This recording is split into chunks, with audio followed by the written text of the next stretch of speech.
It's Tong Ting Neo, and I'll oppose Bill 109-113. The bill has already started to divide our communities. Did you all see it? Due to bad publicity and misinformation, it has also started to cause sufferings to some of our papaya farmers. For your information, they are experiencing a drop in sales and orders and earnings for their family and business partners. Seeing our friends suffer, where is our aloha and ohana?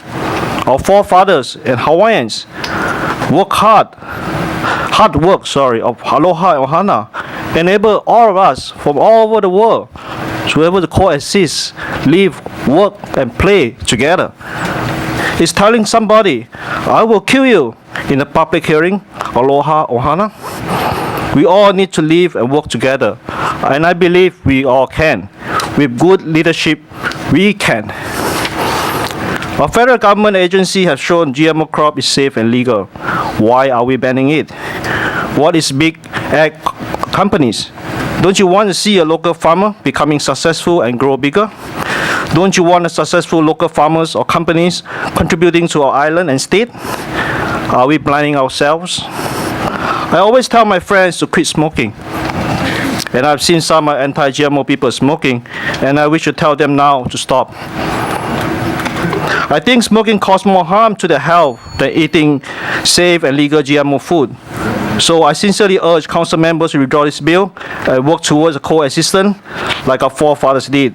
And lastly, if I've shown any disrespect, please accept my apologies. Thank you.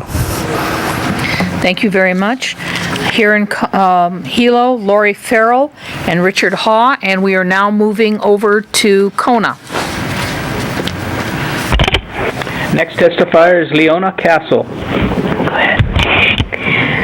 I am testifying in support of any bill that will ban genetically modified organisms or put a moratorium on genetically modified organism growth on our island. I come here before you today to ask you to remember the children. As both a mother and an elementary school teacher, I am deeply concerned about the potential risks that genetically modified organisms pose for our children.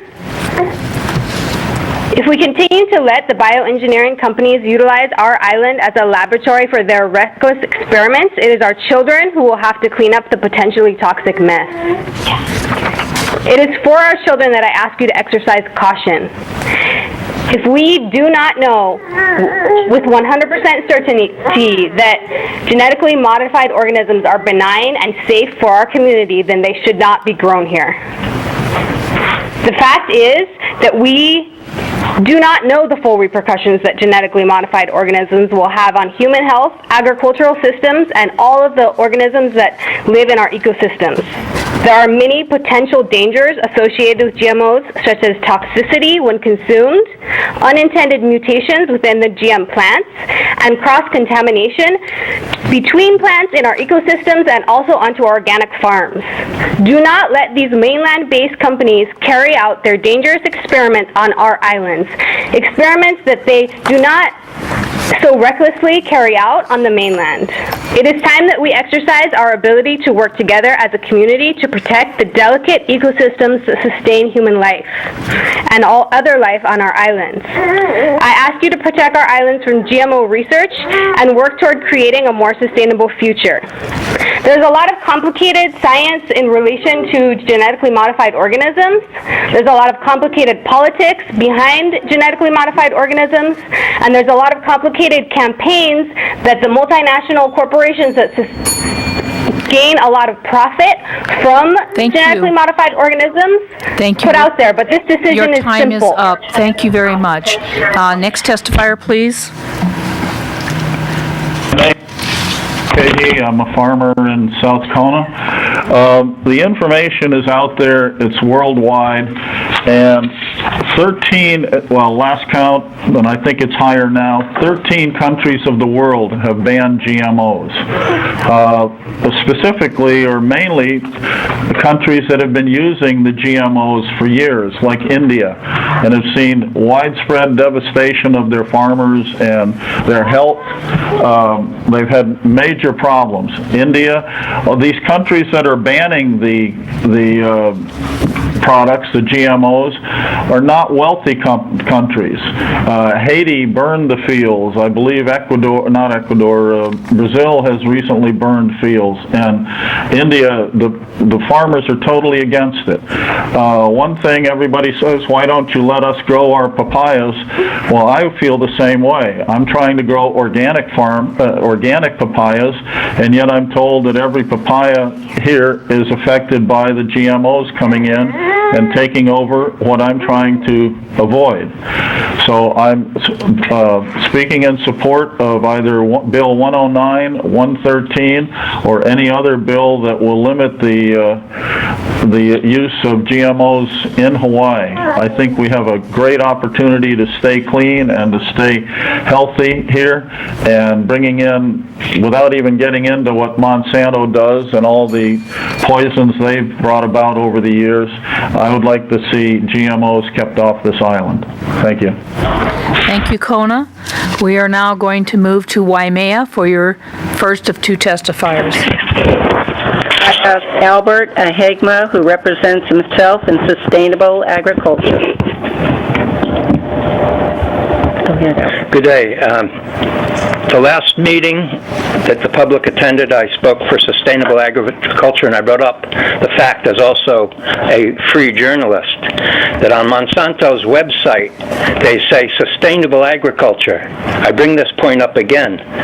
In ancient Hawaiian culture, sustainable meant 7 generations in advance. I know people who are actually somewhat friends of mine who use poisons on their land, and they use some GMO products like Roundup, and they don't care really about their own children or grandchildren. Now, I'm going to jump to something. We need to have home rule. I am firstly in favor of Bill 113, but be happy with 109, but I think there has to go something farther as far as distance. A Monsanto Protection Act was passed and signed by President Obama, hidden in a spending bill, and I will read this, and this is why we must have home rule. This bill bars federal courts from being able to halt the sale or planting of GMO or GEO crops and seeds, no matter what health consequences come from the consumption of these products that may come in the light in the future. Further, I'm going to move right along. That is in a bill. This is why we have to have local rule and uphold it. $200,000 was paid to public officials of this state to make sure Monsanto gets its ways. Further, these officials have been publicly shown on the TV, and anyone who cannot get the facts, who represents the people at this point, who is on the county council or any other government position, I, in the news media, have taken steps today to further reveal the lies of Monsanto and the other organizations, the falsification of health issues, and there you have it. I hope the council members vote in the right direction. Thank you. Thank you, Albert. Thank you. Next speaker, please. Carrie Nguyen, who represents the human race. Good morning. I am here to represent anybody who eats, drinks, and breathes. And here to point out also that Bill 109 is the only lawful bill that's up for, for voting at this time. And the reason that is because you as members of the council have sworn an oath. And per the Constitution of the State of Hawaii, Article 16, Oath of Office, Section 4, all eligible public officers before entering upon the duties of their respective offices shall take and subscribe to the following oath or affirmation. I do solemnly swear or affirm that I will support and defend the Constitution.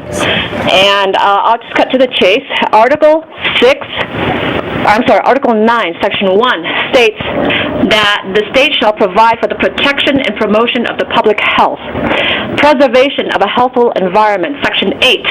The state shall have the power to promote and maintain a healthful environment, including the prevention of any excessive demands upon the environment. Public Safety, Section 10. The law of the splintered paddle, decreed by Khmer 1, let every elderly person, woman, and child lie by the roadside in safety. And the use of GMO and Roundup precludes that. Article 11, regarding agricultural land, Section 3, the state shall conserve and protect agricultural land, promote diversity, agriculture, and increase self-sufficiency. Water resources, Section 7, the state has an obligation to protect, control, and regulate the use of water resources for the benefit of its people, protect ground and surface water resources, watersheds, and natural stream environments. And environmental rights, Section 9, each person has the right to a clean and healthful environment as defined by the laws relating to environmental quality, including control of pollution, conservation, protection, and enhancement of natural services. Thank you. Thank you. Thank you. All right, we're back in Kona. Lori Ferrell. I'm sorry, we are here still. Lori, please go ahead. I'm sorry. Aloha, Madam Chair, council members. My name is Lori Ferrell. Put your mic. Okay. Oh, sorry. Wait, hold on a second. Start her time over again, please. So, yes, go ahead. Aloha, Madam Chair. My name is Lori Ferrell. I come before you today as a single mother, an advocate, a former farmer, and I'm the granddaughter of a rancher and a farmer. I'm here for my family and Hawaii's farmers and ranchers. Hawaii Island has been my home since I was 12 years old. I do not work for the Farm Bureau, and I have not paid to be here today. I'm here as an advocate on my own dollar. I'm strongly against Bill 109 and 113. I feel you've been given the science, you've been given the motion, and lots of rhetoric during this process. You heard my earlier testimony. I really feel today the real issue here is trust. Who do you trust? And simply, do you trust Hawaii's farmers, the papaya growers, and the ranchers that stand before you today? Do you trust them to grow safe, affordable food for Hawaii? It's just that simple in my humble opinion. There's no shame in our farmers growing commodity crops such as papaya and cabbage at affordable prices to feed our families. In fact, without them, I couldn't afford to feed my son today. There's no seed companies doing business on Hawaii Island, and why would any ag business actually want to bring their business to Hawaii, considering this political climate that we're facing on island with agriculture? They've said they don't want to be here. There's no reason to continue this. Our papayas are not contaminated. The only contamination present here today is this supposed cure looking for a disease. These bills divide our community. I'm asking you today to kill the bills, and the only people these bills seem to hurt are our smallest farmers. They're not going to affect agribusiness. They're not going to affect Monsanto. When you cast a vote, it will either say you trust farmers and ranchers to grow your food or not. Get to know them, understand agriculture, and please do no harm to agriculture. Mahalo. Thank you. Mr. Ha? Thank you. I am against both bills. Mr. Ha, please identify yourself first. Starting time over, please. I'm Richard Ha. I'm a farmer on Hamakua Coast, and I'm basically representing the Big Island Banana Growers Association. I'm against both bills. In the future, it's going to be all about energy. Oil prices quadrupled the last 10 years, causing farmers' costs to rise. As we all know, farmers are price takers, not price makers. In Hawaii, on the Big Island, we are isolated and one of the least food secure places in the world. But how can we leverage our resources to find a competitive advantage? Because if we don't, we're going to be in deep kimchi. I think what we could do is leverage our sun energy. Our location in the subtropic is both a plus and a minus. Plus because we have constant sun, and a minus because weeds, insects, and diseases thrive here. Imagine if we could insert genes that make sweet potatoes resistant to fungus, and you could insert it into the russet potatoes. You would save 15 trips of chemicals, and we'd have a new industry here. What if we could develop crops that can generate its own nitrogen from the air? Some crops can do it. If we could put it into all our crops, we won't have to import the energy and rely on oil or natural gas to do that. What if we could develop peaches and nectarines and all that kind of stuff? and grow it here. Same thing, we don't have to pay to have it grown, shipped here. These ideas are in various stages of development right now. It would leverage the phases, the pluses of our sunshine and lower the minuses. Less fertilizer, less pesticide, more food, more discretionary income would benefit organic and conventional farmers. If the farmers make money, the farmers will farm. Thank you, Mr. Ha. We're moving now to Kona, first of two testifiers. Next testifier we have is Leona Bandera, supporting Bill 109 and 113, and representing Kona Coffee Farmers Association. Go ahead. Aloha, Council. My name is Leona Bandera, and like was introduced, I'm representing the Kona Coffee Farmers Association, which I'll refer to as the KCFA. As a Kona coffee farmer and a founding member of and a current board of directors member of the KCFA, it's my full intent and interest to represent the needs of nearly 700 farmers. And I appreciate you taking the time to hear from your constituents who are agricultural producers here in the county. I want to just add real quickly that I also serve on the National Organic Standards Board, and we advise the Secretary of Agriculture on national organic standards. That's something that I personally also do. After the significant efforts and unanimous County Council support and veto override of the GMO coffee and taro piece of work by Angel Pelago, led by Brenda Ford, KCFA has long realized that there are County Council members who want to work with farmers and address concerns. While we appreciate the protections provided by this ban, it is a KCFA belief that the protections will be strengthened by a broader law that includes other crops and enforcement mechanisms. We believe that both bills 113 and 109 would do that. Kona coffee growers are concerned about the significant adverse economic effects of potential GMO contamination. Consider the example of economic losses to Northwest wheat farmers from the Japanese embargo of white wheat importation in spring 2013, for example. Cross-pollination contamination of Kona coffee from GMO coffee would cut off the Japanese and European markets for Kona coffee. Not just organic, but all Kona coffee. The losses of those markets would threaten the economic viability for all of Kona coffee and directly impact all Kona coffee farmers, notably those who sell directly, which is well over a third. Further, I would like to remind you that the County Council that opposition to GMO coffee has been in place for the KCFA since adaptation of its formal written policy in 2006. This is ongoing, and we would like this to be the conclusion. Finally, upon review and past experience, KCFA supports both Bill 109... Excuse me, Mr. Bandera. I apologize. Thank you. Your time is up. Thank you. Next testifier, please. My name is Melanie Bandera. I've been a farmer here on the island for 12 years with my husband. We have a certified organic mixed crop farm in South Kona.